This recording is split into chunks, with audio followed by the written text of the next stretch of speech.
नमस्कार, जनता टीवी देख रहे हैं आप। मैं आपके साथ दीक्षा शर्मा। बुलेटिन में बात करेंगे देवभूमि की, लेकिन उससे पहले रुक करेंगे 2 मिनट में 10 बड़ी खबरों। सीएम धामी ने आपदा प्रबंधन विभाग की ली बैठक। आपदा प्रभावित क्षेत्रों में तेजी से काम करने के निर्देश दिए।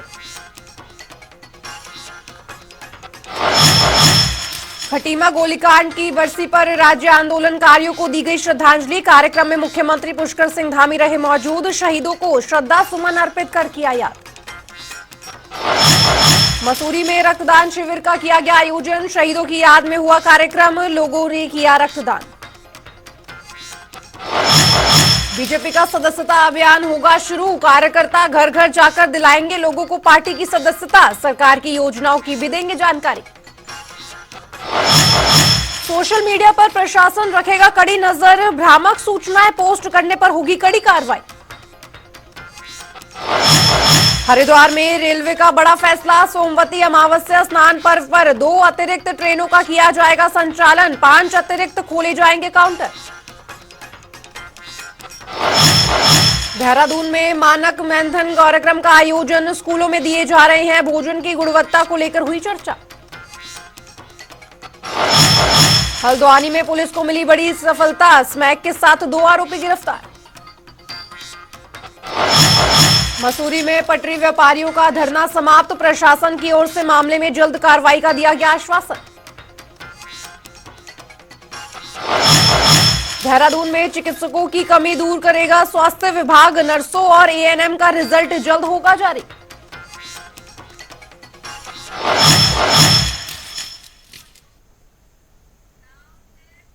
और चलिए बढ़ेंगे खबरों की ओर, जहां मुख्यमंत्री पुष्कर सिंह धामी ने आपदा प्रबंधन विभाग की बैठक ली, जिसमें विभागों के सभी अधिकारी मौजूद रहे। वहीं बैठक में सीएम धामी ने उन्हें आपदा प्रभावित क्षेत्रों में तेजी से काम करने के निर्देश भी जारी किए हैं।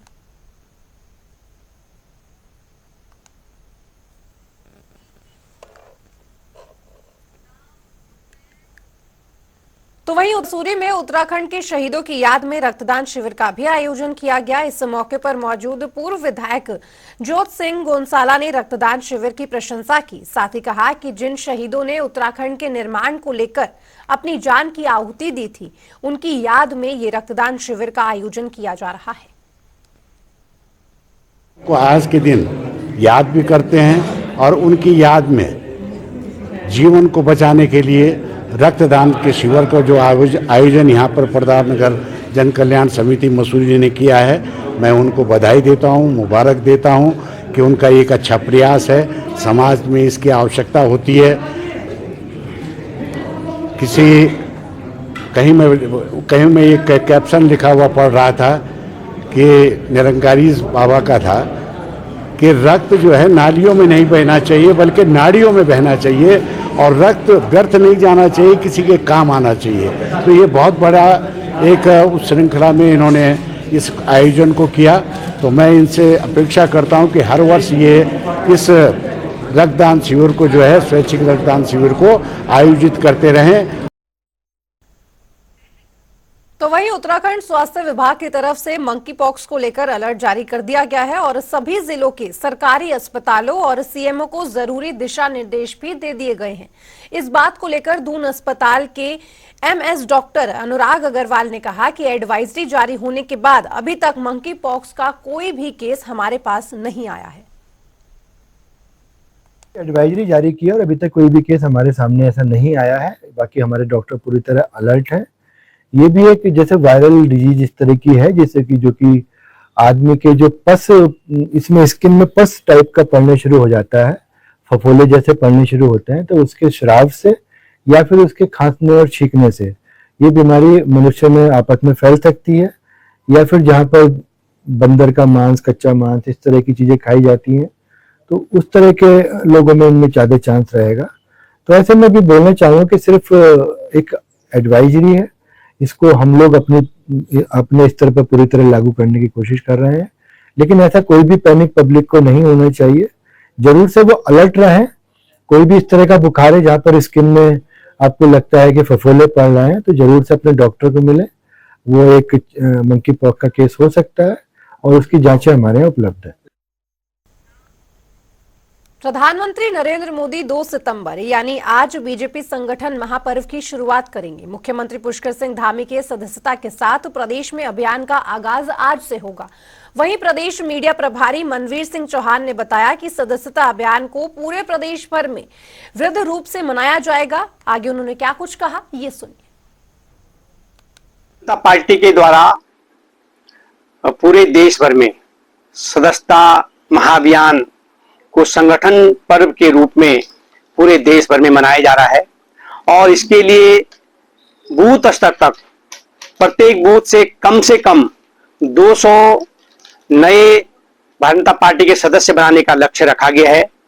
और इस कार्यक्रम के तहत 2 सितंबर को हमारे राष्ट्रीय अध्यक्ष आदरणीय जेपी नड्डा जी, हमारे प्रधानमंत्री माननीय नरेंद्र भाई मोदी जी को भाजपा मुख्यालय दिल्ली में भारतीय जनता पार्टी की सदस्यता ग्रहण कराएंगे और उसके साथ ही पूरे देश भर में 3 सितंबर को यह कार्यक्रम आगे बढ़ने वाला है। और 3 सितंबर को हमारे प्रदेश के अध्यक्ष आदरणीय महेंद्र भट्ट जी, हमारे प्रदेश के मुख्यमंत्री माननीय पुष्कर सिंह धामी जी को भाजपा मुख्यालय देहरादून में भारतीय जनता पार्टी की सदस्यता ग्रहण कराएंगे। और इसी कार्यक्रम के तहत हमारे अन्य सभी जनप्रतिनिधि, विधायक, सांसद, पदाधिकारी सभी लोग पूरे प्रदेश भर में इस कार्यक्रम में भाग लेने वाले हैं और इसको बूथ स्तर तक इस कार्यक्रम को ले जा।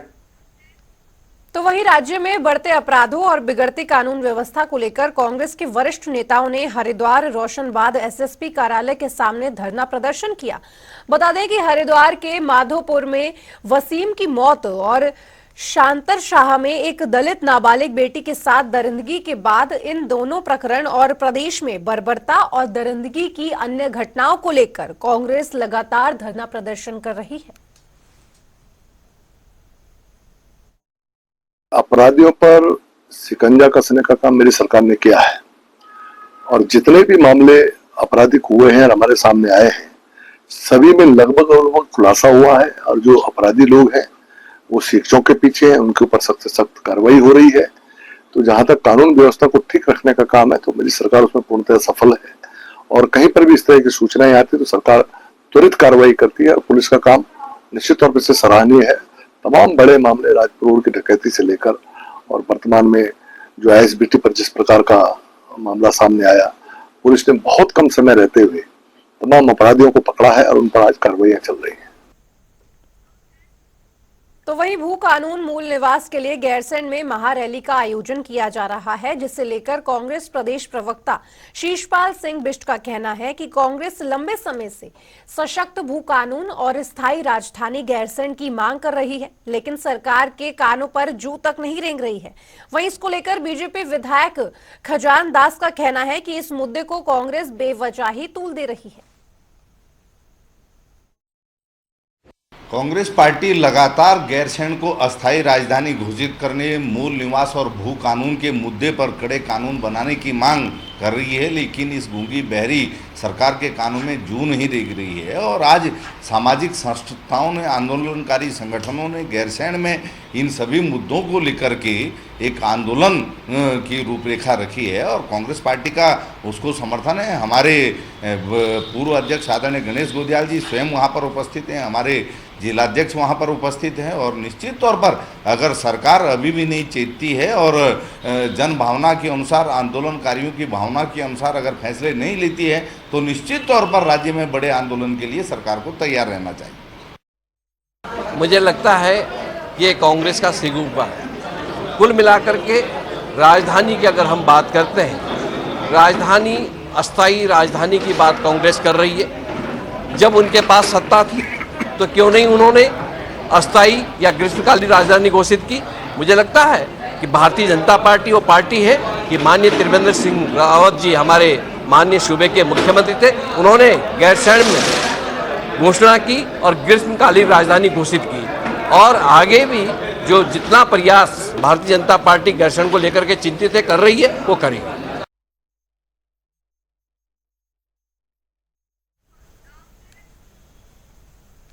उधर मसूरी में प्रशासन के आश्वासन के बाद मसूरी पटरी व्यापारियों का अनिश्चितकालीन धरना समाप्त हो गया है। दरअसल नायब तहसीलदार कमल राठौर स्थानीय जनप्रतिनिधियों के साथ धरना स्थल पर पहुंचे, जहां उन्होंने प्रदर्शनकारियों को उनकी मांगों को लेकर आश्वासन दिया, जिसके बाद पटरी व्यापारियों का धरना समाप्त हो गया। ये शहीद स्थल पे हमारे मसूरी के ही कुछ हमारे भाई लोग बहनें यहाँ पे इस मांग को लेकर बैठे हुए थे कि हमारे वेंडर जोन में बैठने की व्यवस्था की जाए। उसके बारे में मैंने आया इनसे बात की है, क्योंकि कल हमारे शहीदों को यहाँ पे नमन किया जाएगा, यहाँ उनके श्रद्धांजलि का प्रोग्राम है। इसके लिए मैंने इनसे अनुरोध किया है हम 6 तारीख से पहले इन सबको बुला के इनकी समस्याओं को अधिकारियों के साथ बैठ के डिस्कस करेंगे और जो भी उसकी विधिक कार्रवाई की जाए होगी उसके लिए की जाएगी, इनकी समस्या के निदान के लिए। माननीय मंत्री जी ने एजेंट साहब को निर्देश किया था, जिस तरह से पहले यहाँ पे जो पटरी व्यापारी थे उनको यहाँ से हटाया गया था, तो उसके बाद एजेंट साहब ने इसमें एक एक्सरसाइज की और यहाँ पर जो है निशान भी लगाए हैं और 4x3 की पटरी का इनको जो है आवंटन होगा, जो कि उन्होंने सुनिश्चित तरीके से इसको व्यवस्थित तरीके से करने का प्रयास किया है। उसके लिए मैं एजेंट साहब को भी धन्यवाद देता हूँ, क्योंकि इससे पूर्व जो भी लोगों ने जो उनको बैठाया है वो व्यवस्थित तरीके से नहीं बैठाया है। उसी का फलस्वरूप है कि आज इन लोगों को जो है यहाँ पे धरना देना पड़ा है, क्योंकि इससे पूर्व नगर पालिका ने यदि इनकी व्यवस्था ठीक की होती तो आज ये स्थिति नहीं आती। लेकिन आज जो है स्थिति को जो है ठीक किया जा रहा है, इसमें भले कुछ समय लग रहा है, लेकिन मैं मानता हूँ कि निश्चित ही नायब साहब ने जैसे कहा है कि 7 तारीख से पहले इनके साथ एक टेबल टू टेबल बैठक होगी और उसके बाद इनकी जो है लिस्ट जो है बना दी गई है। जो लोग 2014 से पहले यहाँ पर पटरी लगाते थे उनकी जो है लिस्ट बन चुकी है। बात की है उन्होंने, कल का प्रोग्राम शहीद दिवस है, जो हमारे शहीद हुए हैं अब हमारे नहीं है, अब तो पूरे देश के शहीद है, राज्य की प्राप्ति के लिए इन्होंने आहुति दी है, तो ये हमारे सब सर्वप्रिय हैं। आज राज्य नहीं बनता तो हम भी यहाँ पर ये पटरी वाले भी नहीं बैठते।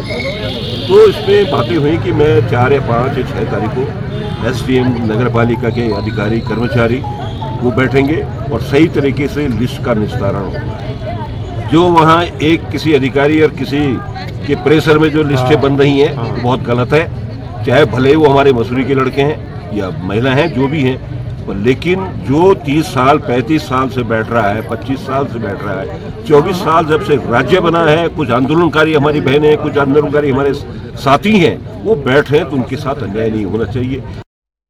आगे की रणनीति यही है, अगर उन्होंने टाइम दिया गया 6 या 7 तारीख तक, अगर इस तारीख तक कोई हमारी सुनवाई नहीं होती तो हम इसी प्रकार फिर दोबारा यही इसी स्तर पर मौजूद मिलेंगे। अभी उन्होंने उसको दिखाया तो नहीं, उन्होंने प्रतिनिधिमंडल बुलाया है, उसमें कुछ हमारी समस्याएं भी हैं जो हमने उनको उल्लेखित किया कि भाई हमें 4 फीट नहीं है, वो 2 फीट का है, कि साथ में अंदर जाने की जगह नहीं है। तो उन्होंने कहा इस चीज़ में बैठ के बात हो सकती है, तो हम उससे बात सहज नहीं है। ठीक है भाई, टेबल टॉक होगा तो टेबल टॉक में कुछ खामियां उनकी तरफ से भी रही होंगी, कुछ खामियां हमारी तरफ से रही होंगी।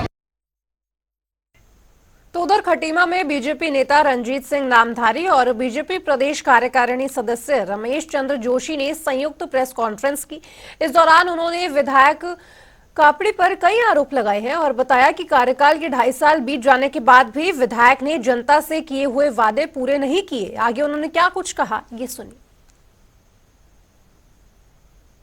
विधायक श्री गोविंद कापड़ी जी हैं, उन्होंने क्वेश्चन उठाए थे कि जहाँ के माननीय मुख्यमंत्री प्रदेश देख रहे हैं हमारे खटीमा के लिए कुछ विकास कार्य नहीं हो रहे हैं, उन्हीं विषयों को आज आपके बीच में रखा गया है कि माननीय मुख्यमंत्री जी द्वारा क्षेत्र में कितने विकास के कार्य किए जा रहे हैं। सबसे बड़ी बात है, जब वो खुद यहाँ के विधायक थे तो अनेकों ऐसे उन्होंने काम किए जो जनता के बीच में आज भी बराबर वो काम चल रहे हैं। जैसे बाईपास का निर्माण कराया, नागरिक हॉस्पिटल का निर्माण कराया, ITI कॉलेज लेके आए, पॉलिटेक्निकल कॉलेज लेके आए, जनजाति स्कूल के लिए एक लंबे स्कूल बनाया, आश्रमपति का सौंदर्यीकरण कराया। तो ऐसे अनेक कामों के लिए उन्होंने यहाँ पे काम किए हैं। तो उन्हीं कामों को छुपाने के लिए और अपने को चमकाने के लिए भुवन चंद्र कापड़ी जी हमेशा जनता में तो जाते नहीं है, धरना प्रदर्शन का काम करते हुए अपने आप को दिखाना चाहते हैं और कामों से बचना चाहते हैं।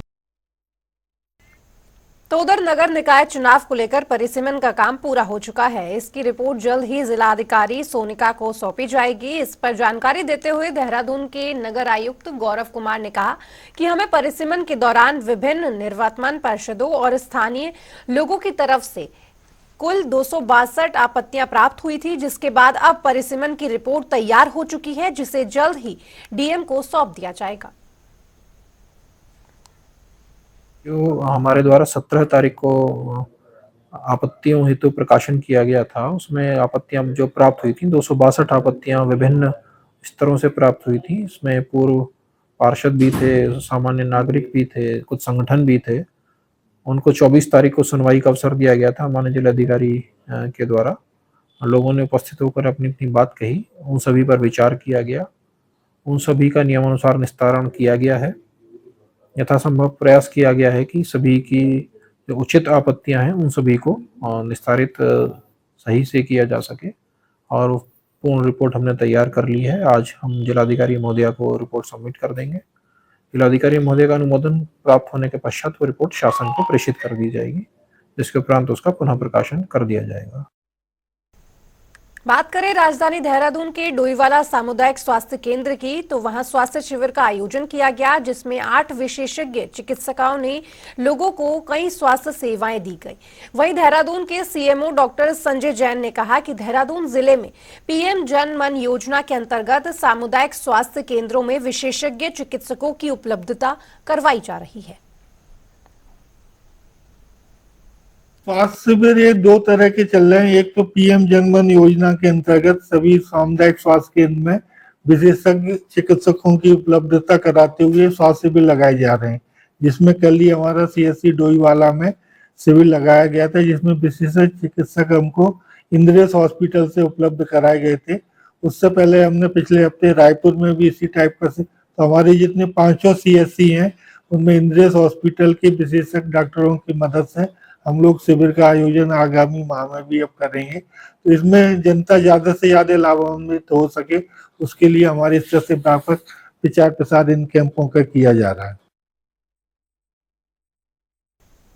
तो वहीं सरकार की ओर से चिकित्सा सुविधा को दुरुस्त करने के लिए लगातार काम किया जा रहा है, और इस पर जानकारी देते हुए स्वास्थ्य सचिव और राजेश कुमार ने बताया कि पिछले दिनों मुख्यमंत्री पुष्कर सिंह धामी ने 1500 नर्सों को नियुक्ति पत्र प्रदान किए हैं, और इसी के साथ ही मेडिकल एजुकेशन डिपार्टमेंट में 1455 नर्सों और एएनएम के रिजल्ट जल्द ही जारी किए जाएंगे, जिससे आगामी दिनों में उत्तराखंड के चिकित्सालयों में स्टाफ की कमी को दूर कर दिया जाएगा। तो अभी नर्सेस हैं, नर्सेस की तैनाती जो है लगभग 1500 नर्सेस के तैनाती तो हुई, अभी हाल ही में हुई है मेडिकल हेल्थ डिपार्टमेंट में, और माननीय मुख्यमंत्री जी के कर कमलों से उनको जो है नियुक्ति पत्र भी मिला। इसी के तर्ज पे मेडिकल एजुकेशन डिपार्टमेंट में लगभग 1455 नर्सेस की अभी रिजल्ट जल्दी निकलने वाली है, एएनएम्स की भी अभी निकलने वाली है। तो लगातार मेडिकल डिपार्टमेंट जो है, जो हमारे मेडिकल स्टाफ है, पैरामेडिकल स्टाफ है, जो HR मैन पावर है, इनको बढ़ाने पे खासा जोर दे रहा है। और अभी हमने डॉक्टर्स के लिए भी जो स्पेशलिस्ट हैं उनके लिए रिटायरमेंट जो एज है वो 65 हम लोगों ने अभी कर दिया है। हालांकि वो 60 पे रिटायर होंगे, लेकिन उनका जो है हम लोग उनकी सेवाएं हम लोग 65 तक हम लोग लेंगे। तो उधर खटीमा में शाखा स्तरीय राष्ट्रीय समूह गान प्रतियोगिता स्वरांजलि 2024 का आयोजन किया गया। प्रतियोगिता में 12 विद्यालयों में आए हुए प्रतिभागियों ने अपनी प्रतिभा के जलवे बिखेरे। वहीं इस पर जानकारी देते हुए भारत विकास परिषद खटीमा के शाखा अध्यक्ष सुनील रेदानी ने बताया कि प्रतियोगिता में जीतने वाले प्रतिभागी को 6 अक्टूबर को आयोजित होने वाले प्रांतीय स्तर की प्रतियोगिता में प्रतिभाग कराया जाएगा। गान प्रतियोगिता है, इसमें देशभक्ति के गीतों के और अपने जो भारत माता के जो संबंध में जो गीत होते हैं उनका कंपटीशन कराया जा रहा है। इसमें विभिन्न विद्यालयों से प्रतियोगी लोग भाग ले रहे हैं, और इसका उद्देश्य तो मेन है कि अपने बच्चों में राष्ट्र के प्रति देश भावना जगाया जाए। वही से उनको इस विषय में, उन जैसे तो बच्चे आजकल हर भाग में भाग लेते हैं, लेकिन देशभक्ति के कार्यक्रमों में कम रुचि लेते हैं, तो इसलिए उनको आगे बढ़ाने के लिए हम लोग ये कार्यक्रम करते हैं, जिससे कि अपने देश के प्रति वो सजग रहें, क्योंकि इस समय देश में बहुत ही अनिश्चितताएं चल रही हैं। उनका देश के प्रति प्रेम बढ़ता रहे। फिलहाल वक्त एक ब्रेक का, लेकिन ब्रेक के उस पार भी खबरों का सिलसिला जनता टीवी पर लगातार जारी है। नमस्कार।